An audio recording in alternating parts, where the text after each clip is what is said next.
Well, hello, that's me again. Today is January 18th, 2024. It's Thursday, so we are almost there, TGIF and things of this nature. Let's start, let's not procrastinate, and let's start with the news.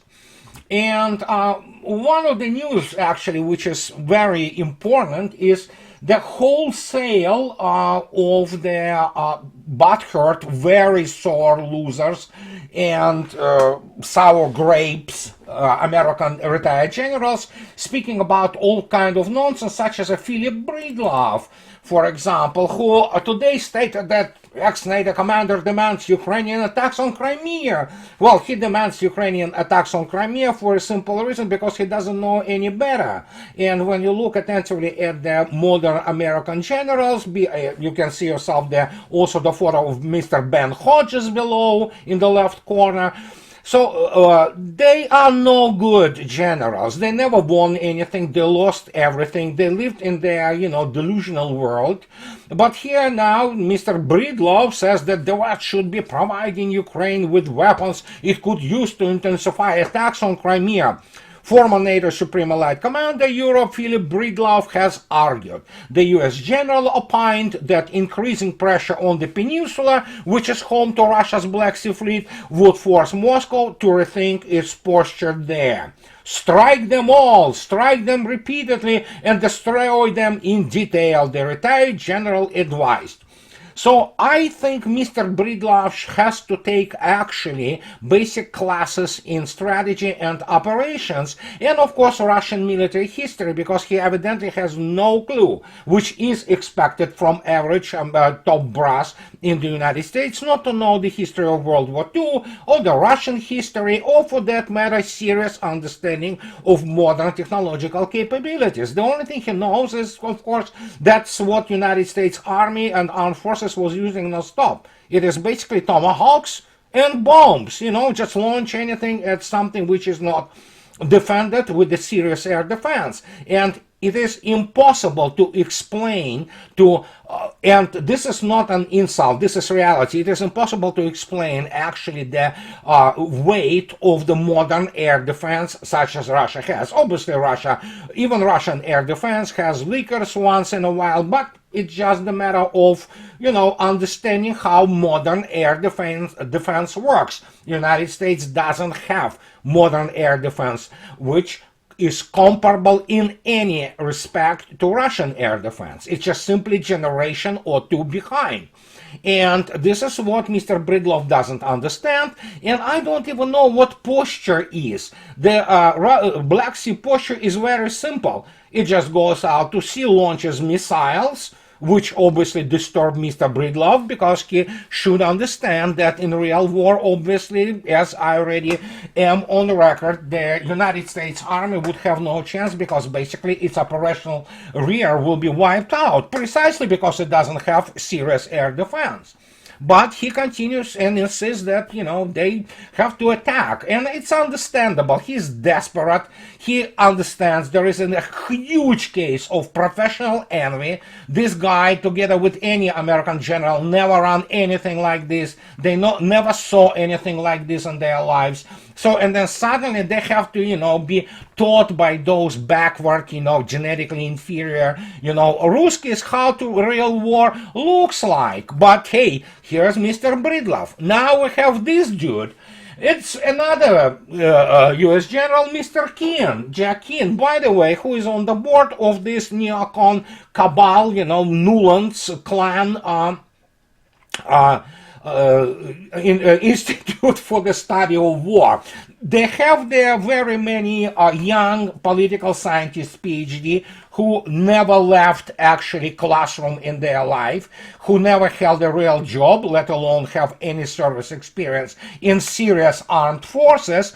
But you know what? He's still there on board, and it's a propaganda outlet which basically invents the warfare which doesn't exist in real life. And so here it is. Now, yesterday he comes out and says that former NATO commander warns Putin could win war. I have news for Mr. Keane. And again, as pretty much most American generals, he's totally ignorant on the modern warfare, and he doesn't understand the history of Russia. He doesn't know the history of the World War II. And when you look at this, yeah, I have news for him. Russia already won the war. And the question is not about that Russia won the war. The question is now how they have to at least rescue whatever is left of their reputations, not high to start with, because these are representative of the quote-unquote finest fighting force in the history, which never won a war in the modern times, lost all of them, well, with the exception of Grenada, of course. But here it is, here's the guy. And when you look at all this, and it's just becoming so, I mean, it's difficult to even explain. You can sense their desperation, you can sense their professional envy, and you can see it not only through these generals who already lost any kind of the military integrity, and I don't know what kind of understanding of this integrity they have, because basically they lied about the war all the time. They lied about special military operation from the get-go. And the reason they lied about it, because they were envious. As I already stated, average American general wouldn't be allowed to command a freaking battalion in the Russian armed forces. And obviously they don't understand how to fight under the conditions of the serious, actually, fire exchange, when you are under constant threat of the fire impact from the enemy. And here's the news, for example. And if you look at attentively today at this news, you can see yourself that Russians actually took their village of Veselaya in the removing more whatever is left on the armed forces of Ukraine from the Donetsk Republic. It's not Donetsk Oblast of Russian Federation, but there is a very interesting note there. If you look attentively at the news, here is what they report in terms of how it was done today. As a result, more than 260 servicemen, a tank, 2 infantry fighting vehicles, and 17 vehicles were destroyed when taking this village. And in the course of the counter-battery fighting, here, read this attentively. 3 US-made M777 artillery system, US-made Paladin and Gvozdika self-propelled artillery mounts, as well as D-30 howitzer were hit. So why this is important? Because, well, if you look attentively at the Paladin, this is, it's M109A6. Here, or maybe A7, but whatever the version, is one of the latest versions of the Paladin. They are a serious threat, obviously, because they are well, decent, actually, the very decent American self-propelled gun, and that is why they represented a serious problem, because obviously they are self-propelled and they were outranging, granted by not much, by about 4 kilometers, Russian self-propelled gun from also 1980s, which is Msta. But now when you have this thing arriving in the basically industrial quantities to Russian lines there, which is Koalitsia self-propelled gun, this thing outranges anything in the world, and by far, and it outranges Paladin by, well, twofold, basically, using obviously the same as they use Excalibur, American and Ukrainian guns use. This one uses obviously all kinds of the RAPs, or the rocket assisted projectiles, and it shoots at 80 kilometers. While Paladin shoots at 40. So there you go. Now it's becoming, for those weapon systems also to be practically impossible to win in the counter-battery fight.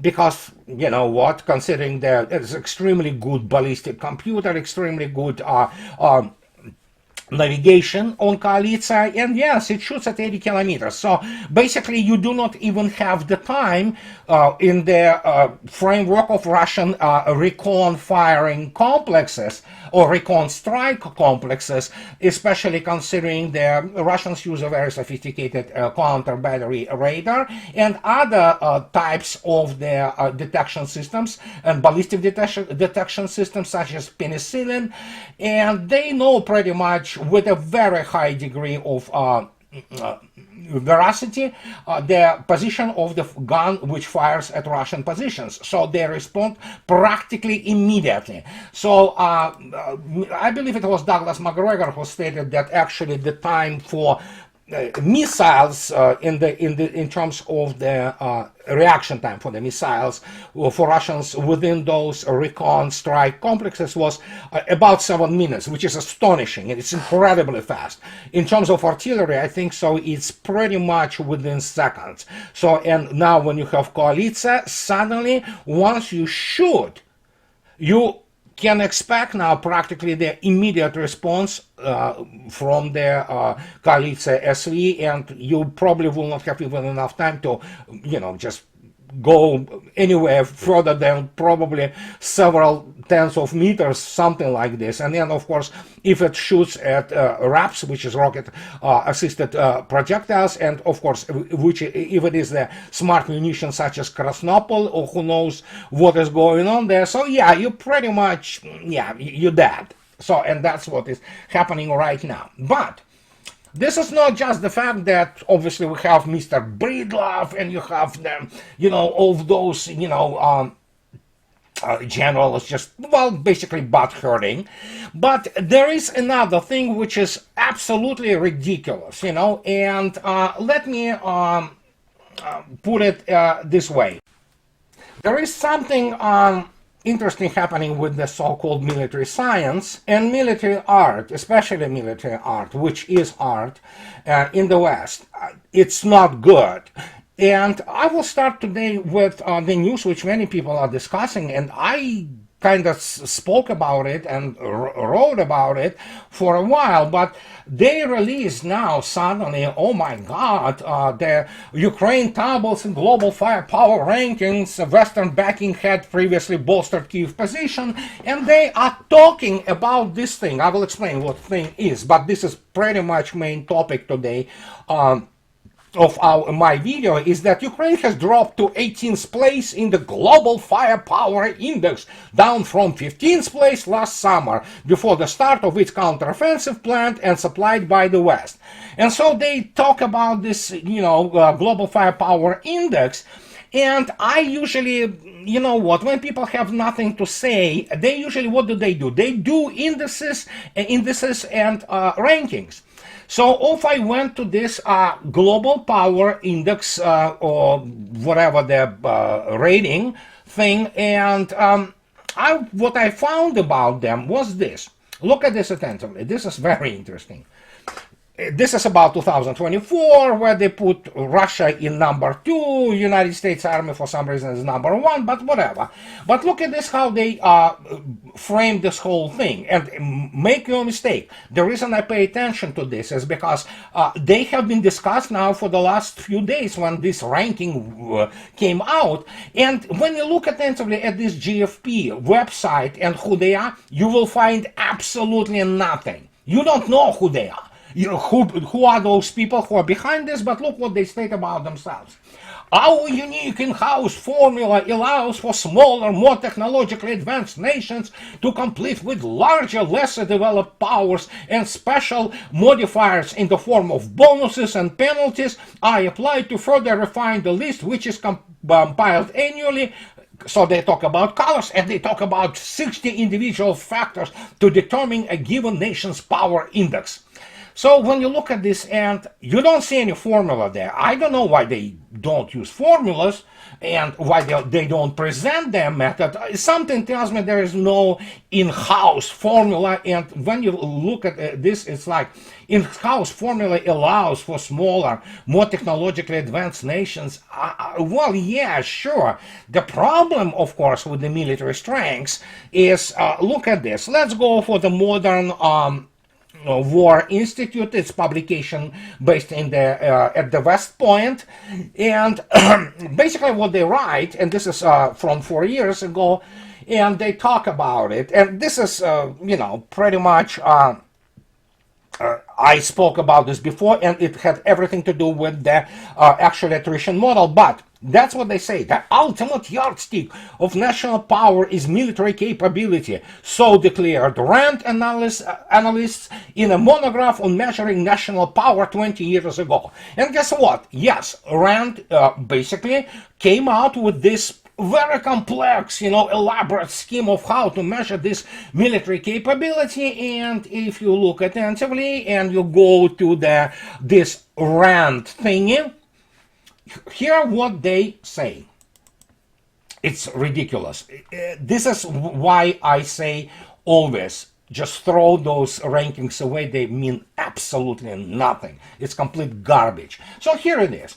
This is Rand. It was produced in 2000, January 1st, 2000, measuring national power in the post-industrial age. Here it is immediately. Post-industrial age, forget it. It's going to be garbage. And it is. This is 130 or something pages of this absolute scholastic BS, which use all kinds of the contrived tools to basically present some kind of national power and military power in in the post-industrial age. So what they do, and here they write, the arrival of post-industrial society has transformed the traditional basis of national power, and thus the methods used to measure the relative power of nations should be reassessed as well. Appreciating the true basis of national power requires not merely a meticulous detailing of visible military assets, but also a scrutiny of larger capabilities embodying such variables as the aptitude for innovation.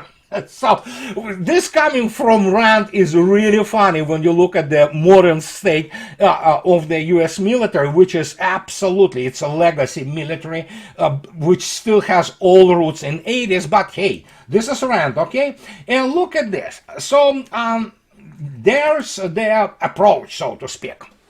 So they talk about and quote here Mr. Stephen Biddle.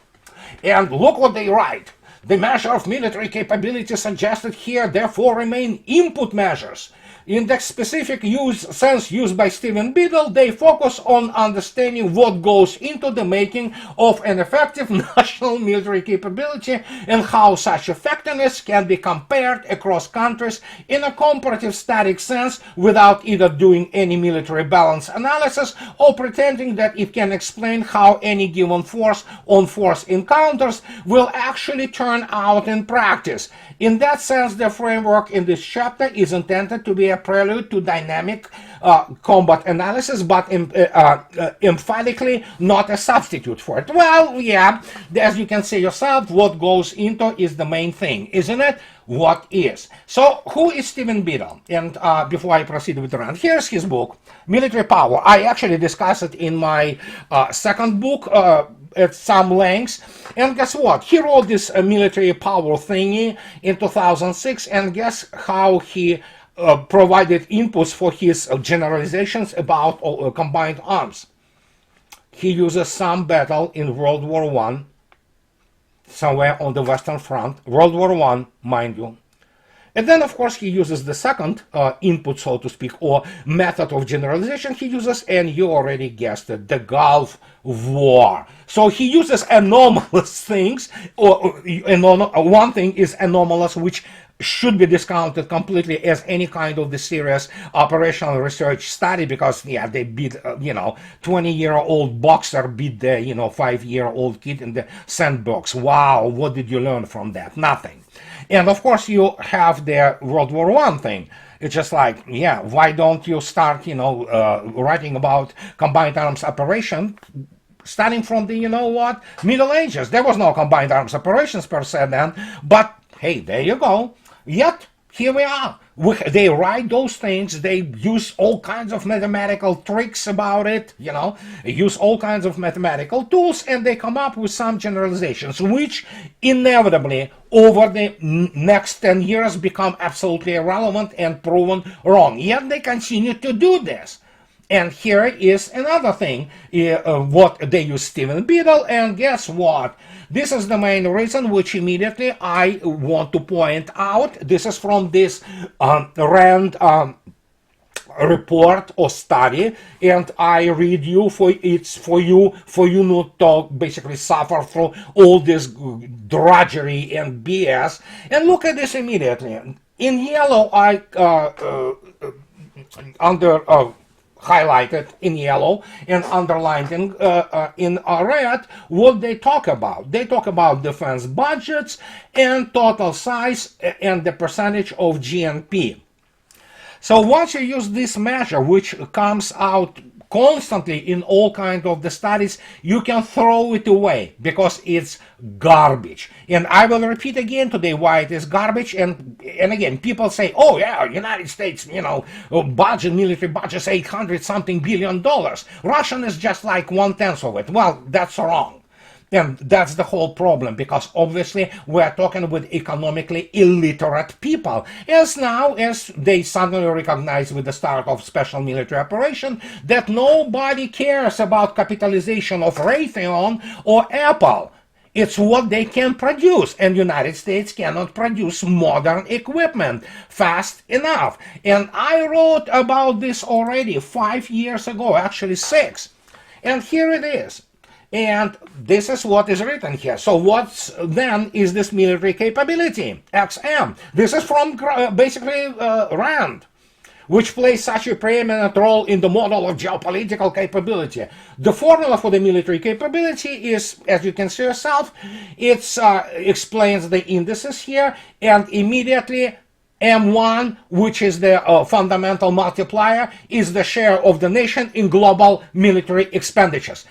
After that, you have to completely discard it as garbage, as the mathematical and statistical legerdemain, the whole point of which was, and the whole American military science is based around making American military look like a finest fighting force, while in reality it's not, it never was. American combined arms, even compared to Wehrmacht of circa 1941, if you give the allowances for the historical, so to speak, obsolescence of the information, or let alone Red Army of 1944, it is nowhere near.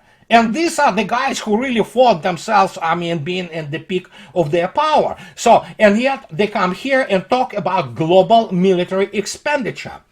And here what I write, yet despite this astonishing number, it is absolutely clear for any sober-headed observer that the United States is on a continuous downward spiral. Guys, I wrote it 6 years ago. It came out 5 years ago as published book. And here is again demonstration to you how completely screwed up this whole American, military science is. And they teach this garbage in their actually Command and General Staff College in U.S. Army Command and General Staff College in the Leavenworth, Kansas. That is why you have Mr. Breedlove. That is why you have Institute of Study of War. That is why you have Ben Hodges and all those headless people who do not understand in the slightest what the modern warfare of the 21st century is, of which I write non-stop for 10 years.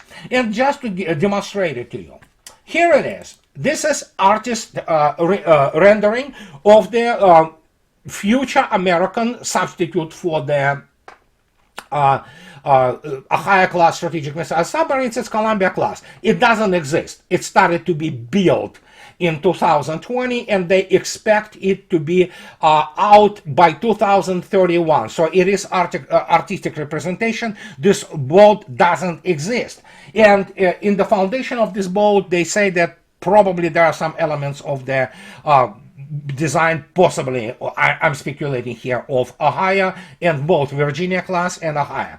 So this single boat in this program of Columbia class, which should go to service in 2031, 7 years from now, is $9 billion.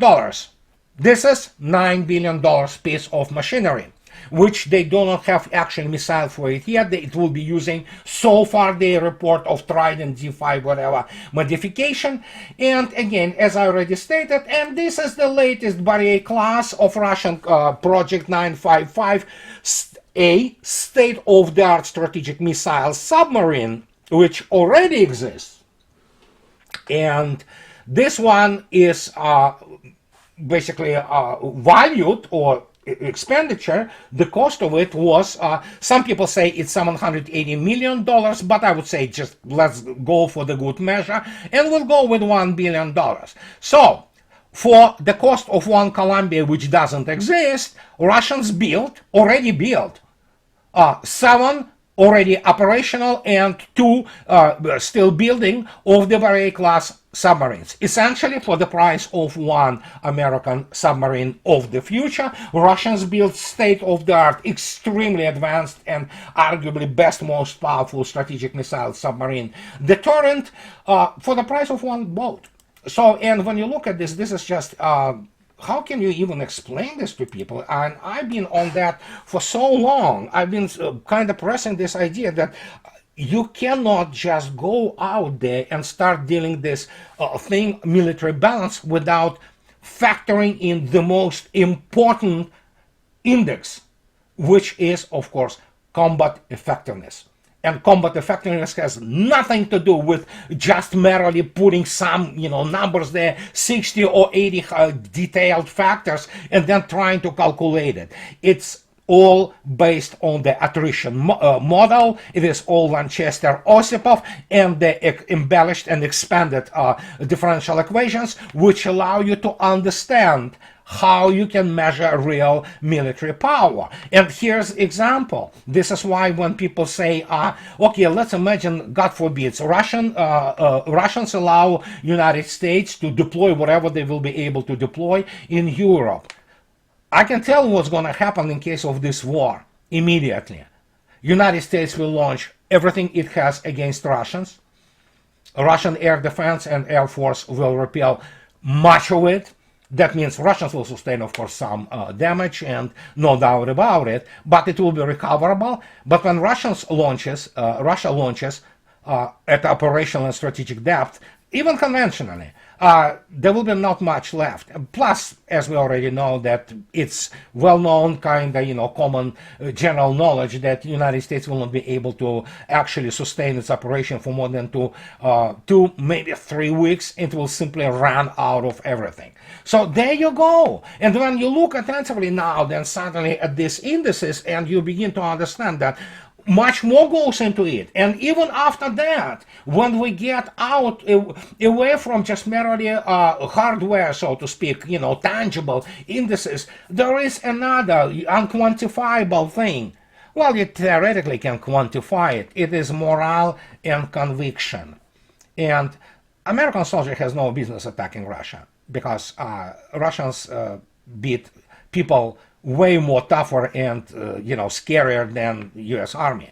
And this is what I can tell you about this. And when you begin to look at these factors, then suddenly you have the factor there. History, you have to factor, for example, like this guy.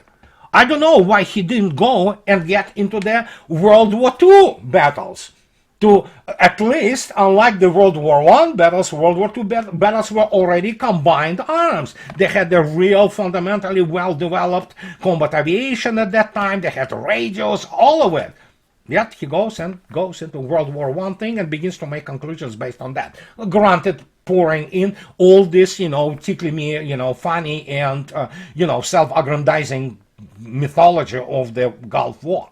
So, but there you go. When you have this type of academy, and especially when they do not understand what military art is in terms of the smart application of the given to you military operational tools, what do you expect? And then you have those American generals coming out and saying, oh yeah, we have to do this and do that. With what, dude? Do you want to fight Russians? Just, be my guest. Go and try and see what happens. And you know what? They know it. Even if they don't have enough courage to tell it them to themselves, come to the mirror. So what happens? They begin to bargain, going through this grief model of Kubler-Ross, and this is just the part of it. And then, of course, when if that hasn't been enough, we have the situation with this. Russian missiles strike Western fighters in Ukraine.